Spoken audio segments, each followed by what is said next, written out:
Hi, everybody. Welcome to topic number 25, estimate population mean.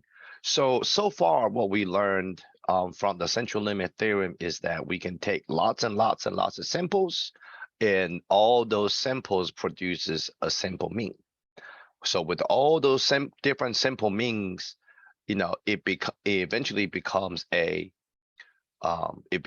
eventually becomes a random variable.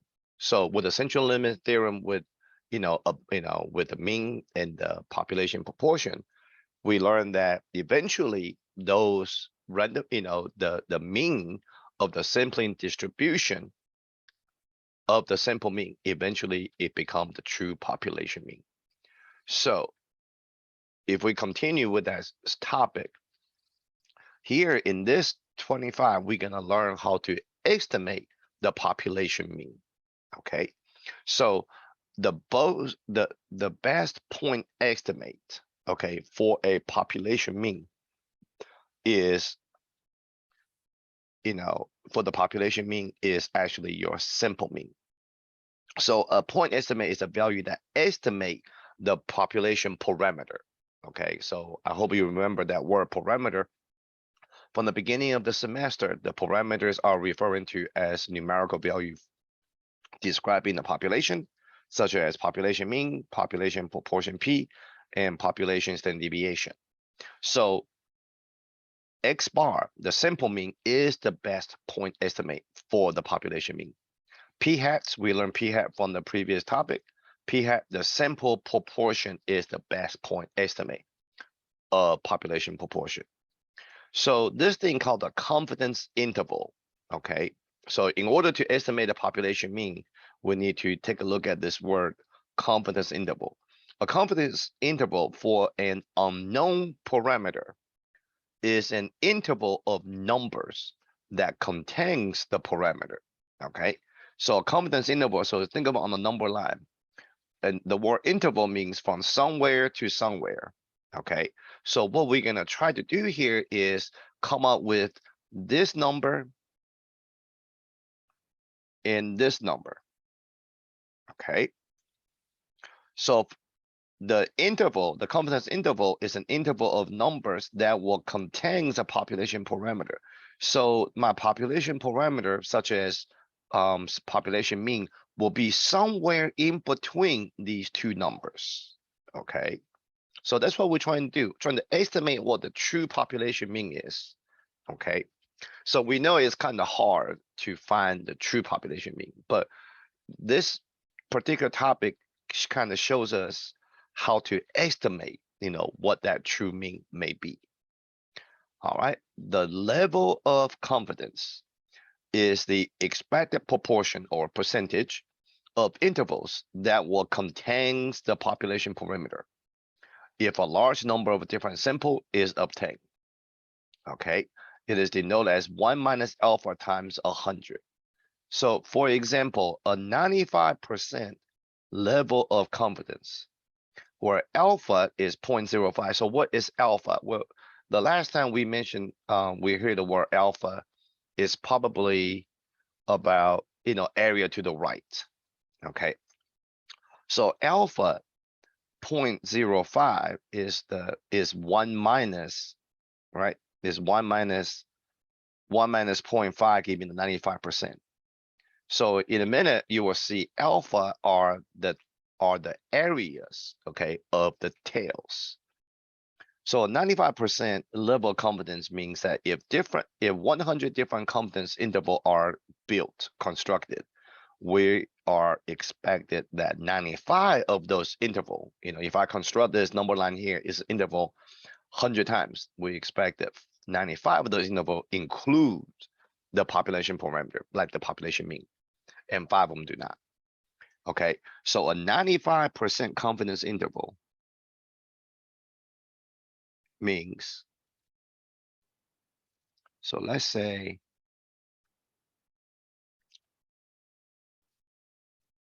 means the area here, covers 95%.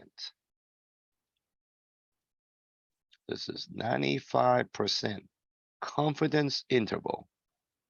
All right. So the alpha 0.05 is referring to the area in the tails together. So that means each tail is only 0.025, right? So our job here in a minute is trying to come up with this number and this number.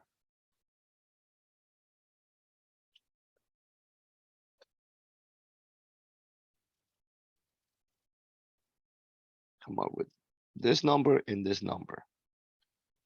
Okay.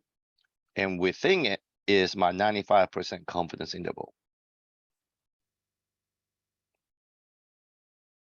So my true mean, my true parameter that I'm trying to estimate will be somewhere in here, in between these two values that we're gonna come up with. Okay.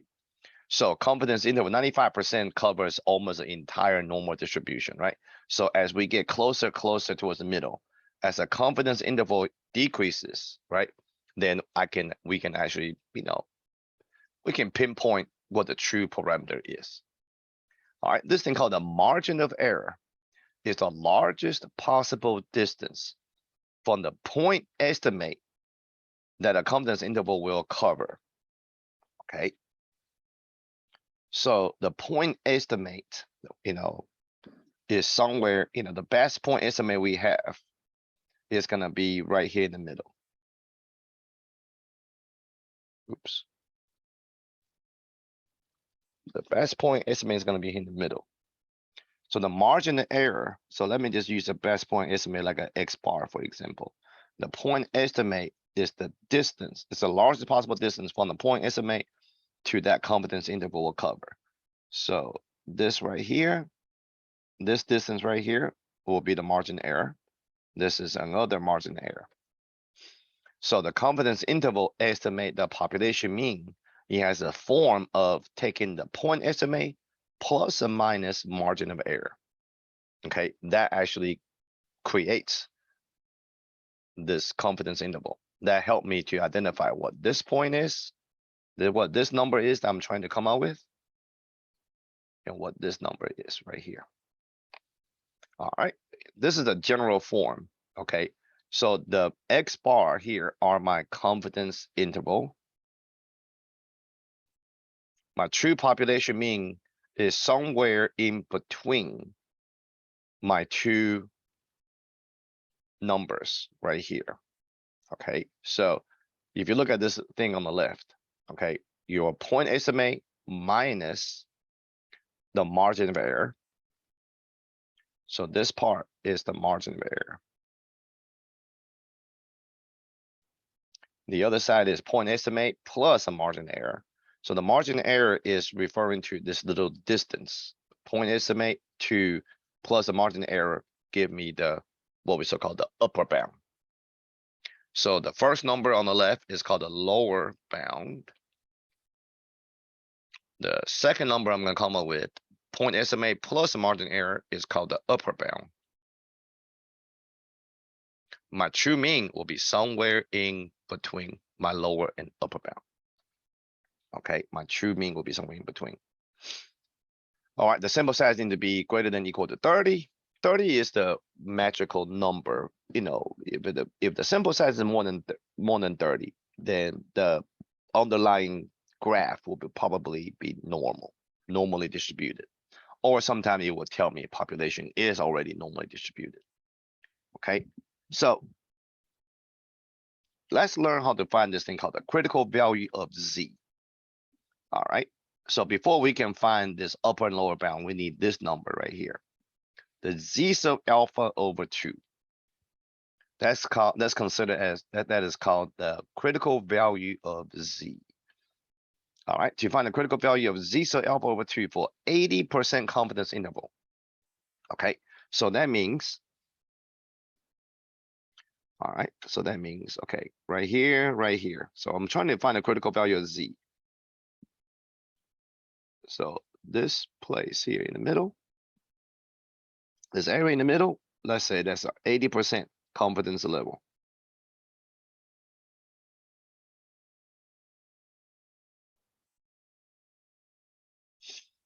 right? Find alpha.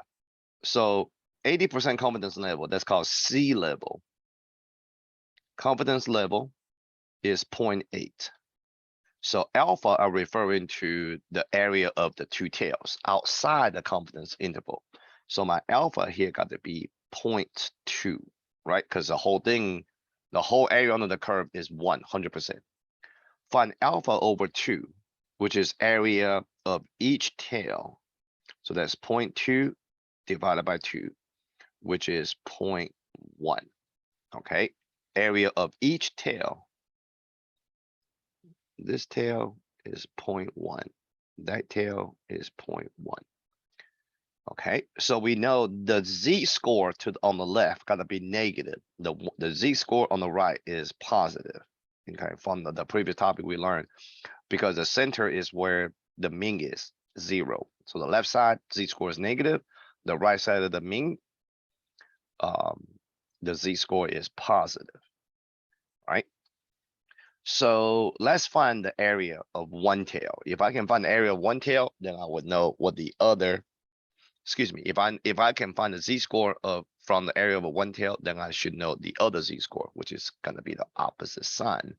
So from the correct answer number 2, write out the computation. So remember, I'm giving you an area of a tail. So to find the z-score, that will be inverse norm. Right? Inverse norm produces z-score.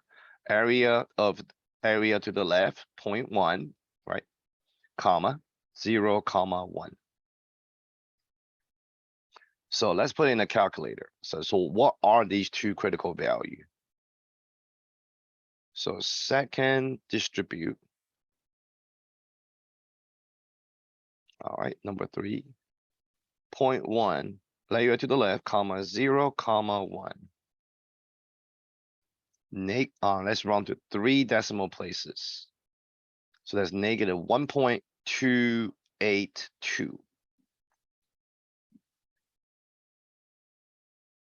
And the reason why I'm using 3 decimal places instead of 2 is so that when I use this critical value of z in my upper and lower bound, it makes it more accurate. You know, it avoids a little bit. Excuse me, it's right here. When I use that critical value of z right here, it kind of just, you know, minimize the rounding error. All right, so the other one, so this one here on the left is negative 1.282. Let me show I run the right, yep. So the one on the right got to be positive 1.282.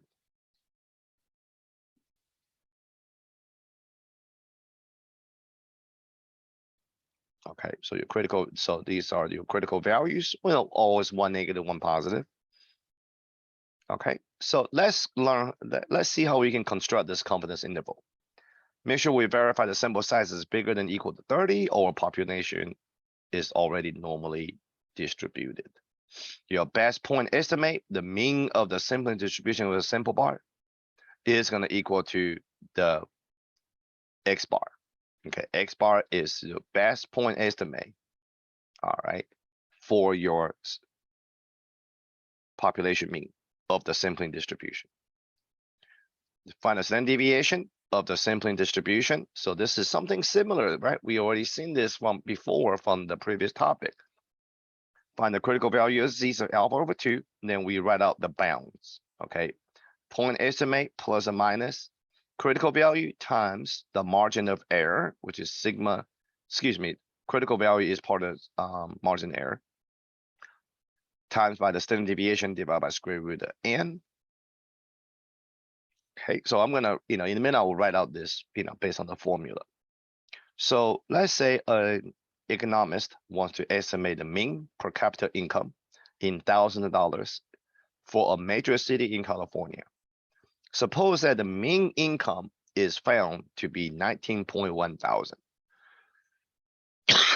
So this mean is referring to as a simple mean. Okay. Suppose that mean income is found to be $19.1 thousand for a random sample of 2,482 people. So this 19.1 thousand is a simple mean for the, coming out of 2482 people. Assume the population standard deviation is already known to be 12.7 thousand. Okay, to construct the 98% confidence level for the mean per capita income in $1,000, let's complete the following. So the first thing I want you to do is list the point estimate. All right, the point estimate, the mean of the sampling distribution of simple mean is going to equal to the simple mean, right?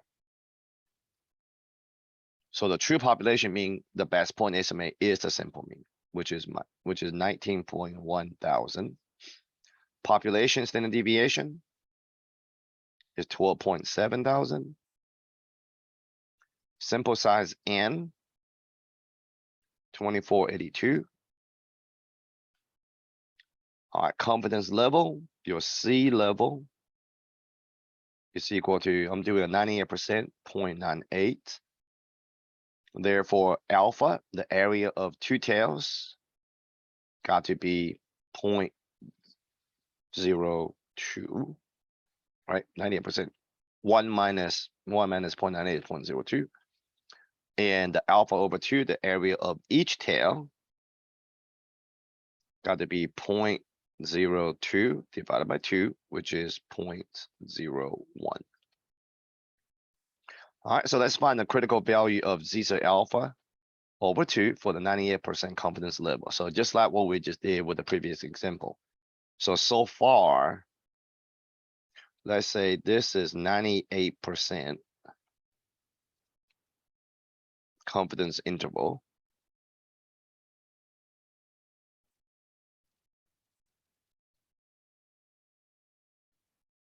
I'm looking for these two Z score, which now we call them critical value Z. So the area of each tail is 0.01 now. Right, so that will be inverse norm.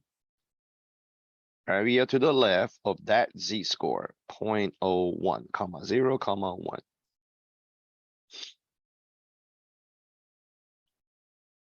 Second distribute number 3.01, comma 0, comma 1. So the Z score is negative 2.326.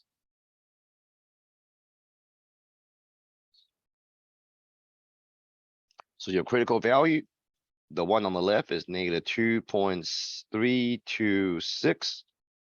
The other one, positive 2.326.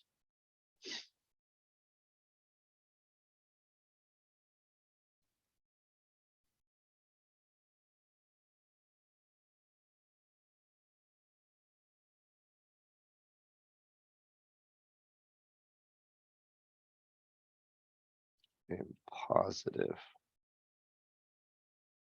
Okay, make sure you write down both of them for me. All right, from the correct answer, number 1 and 2, write out the computation for the lower bound. So lower bound. Okay, so the formula says X bar minus zeta alpha over 2 times sigma over square root of n. So X bar 19.1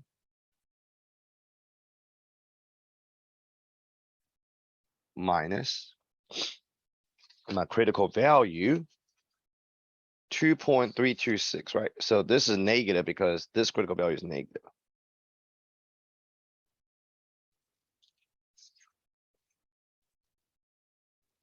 .326 times sigma 12.7 divided by square root of the sample size 2482.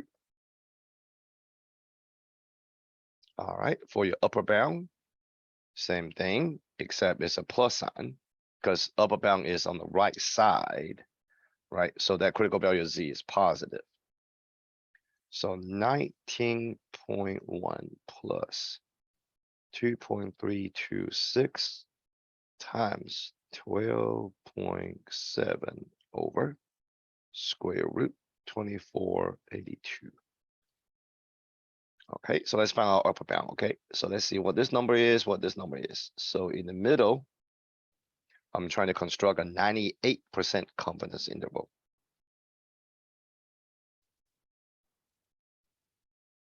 So let's put this in a calculator. So we know what our lower bound is and the upper bound.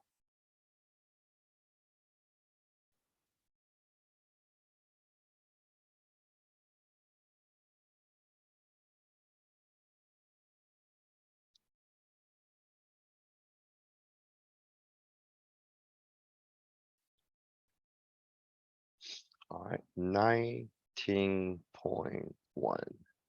minus 2.326 times. So I mean, I'm just gonna say times or just times parenthesis. How about that?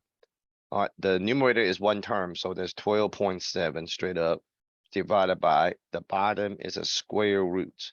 So my square root opens a parenthesis, so 2482. Close the parenthesis for my square root and close the parenthesis for the entire fraction. Okay. Run the answer to one decimal place, so that's 18.5.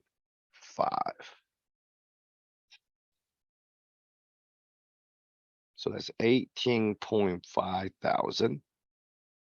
Now for the upper bound, check this out. See this word called entry, color coded blue.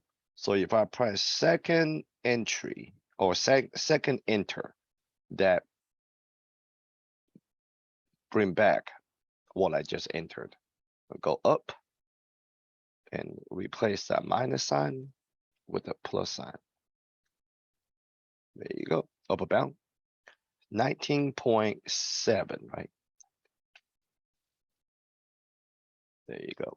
So the true mean, the true population mean, okay, for this per capita income is between 18.5 thousand to 19.7 thousand. So the true population mean will be somewhere in between those two. Okay, so that's the way how we estimate. That's the way how we actually estimate, okay, the population mean with population standard deviation is known, and the title sigma is known. All right, now let's construct a confidence interval using a graphing calculator. So we're gonna go to a different place, okay? We're gonna go to stats, go to test, and choose this thing called Z interval. Highlight the word stats, and we're gonna key in these things. So, same exact example. Let's write down the point estimate, population deviation, sample size, and sea level this time. So the point estimate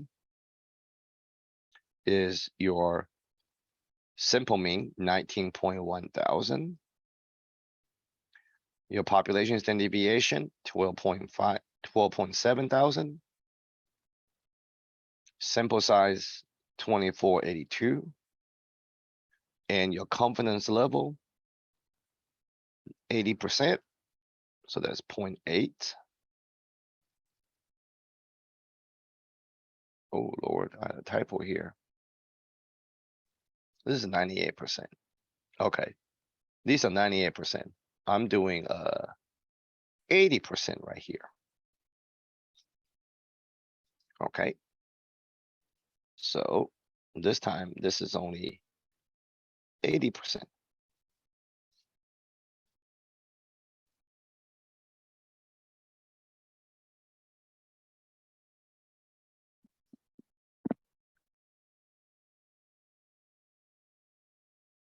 So my calculator, press the word stats, highlight the word test, and choose number 7, Z interval. All right, highlight the word stat. So I go to the right, press enter. Okay, sigma. So it's asking me sigma 12.7. Enter. X bar, your point estimate 19.1. Enter. Population, excuse me, the sample size 2482. Enter. C level, confidence interval level, 0.8. I'll delete that, go down here. Highlight calculate, press enter. Voila. Your lower bound, 18.8.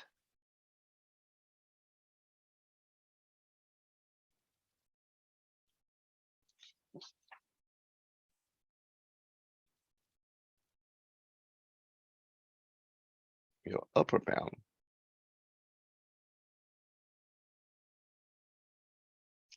19.4.